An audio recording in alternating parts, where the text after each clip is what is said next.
இந்த 2 பேருக்குள்ளார இந்த வியாபாரத்தில் பிரச்சனை ஏற்படுது. இவங்களுக்கு ஏற்கனவே காட்டுக்குள்ளாரே அடர்ந்த காட்டுக்குள்ளார போக முடியல. போனால் இவங்க மாயமாயிடுறாங்க. அதுக்கு ஒரு பகுதியினர் வந்து அடர்ந்த கருப்பு காட்டுவாசிகளா, காட்டு மிராண்டிகளா, இவங்களாவது ஆதிவாசிகள், மலைவாசிகள், காட்டுவாசிகள், அவங்க காட்டு மிராண்டிகளாக இருக்கிறாங்க. தேவாங்குக்கு பில்லி சூனியம் இதெல்லாம் வச்சு தேவாங்கோட கண்ணீரில் ஒரு பூஜை பண்ணி இவங்களை அவங்க கட்டுப்படுத்துகிறாங்க. அவங்க நினச்சா அந்த காட்டுக்குள்ளார போனால் அப்படியே மாய மந்திரமாக ஆகுது. அந்த காட்டில் இந்த பகுதியை தாண்டி காட்டுவாசிகளே போகக்கூடாதுன்னு இருக்காங்க. அங்கே காட்டு மிராண்டிகள் வாழ்கிற பகுதியாக இருக்குது. அதுக்குள்ளாரையும் பிரவேசிக்கிறாரு நம்ம ஹீரோ ரிஷப் ஷெட்டி. இந்த பக்கம் நாட்டுக்குள்ளாரையும் பிரவேசிக்கிறாரு. இதனால் ராஜா கூடயும் மோதல், இளவரசன் கூடயும் மோதல், இந்த பக்கம் இந்த காட்டு மிராண்டிகள் கூடயும் மோதல். பில்லி சுனியும் இந்த மாதிரி மாந்திரிகம் தாந்திரிகத்திலேருந்தும் தப்பிக்கிறாரா, இந்த பக்கம் ராஜாவை எதிர்த்து வியாபாரம் பண்ண போய் தப்பிக்கிறாரா அப்படின்னு பார்த்தீங்கன்னா இளவரசி இவருக்கு சப்போர்ட்டாக வராங்க. அந்த இளவரசி மூலயமா துறைமுகத்தில் வியாபாரத்தை ஆரம்பிக்கிறாரு.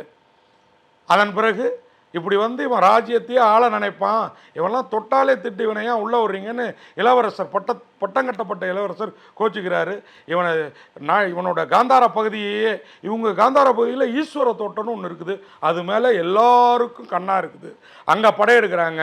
அந்த ஈஸ்வர தோட்டம் தான் பொண்ணும் பொருளும் கொழிக்கிற, இந்த காட்டு விளை பொருட்கள் கொழிக்கிற ஒரு பகுதி.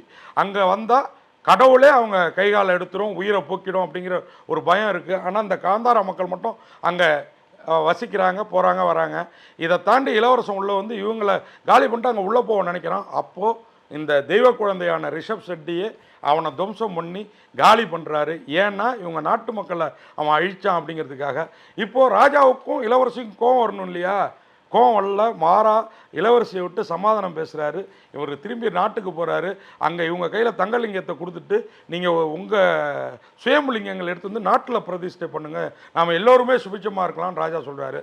அங்கே வேத விற்பனர்கள், இந்த மாந்திரிக தாந்திரிக குரூப்பு, இந்த காட்டு மிராண்டி குரூப்பு, இவங்களோட சேர்ந்து காந்தாரா பகுதியை தங்கள் கட்டுக்குள்ளார கொண்டு வர்றதுக்கு மந்திரம் தந்திரம் பண்ணுறாரு. வேத விற்பனர் மூலமே வேதங்களும் ஓதுறாரு. இவங்க லிங்கங்களை அங்கே வச்சு பூஜை பண்ணி கோயில் கட்டுறாரு.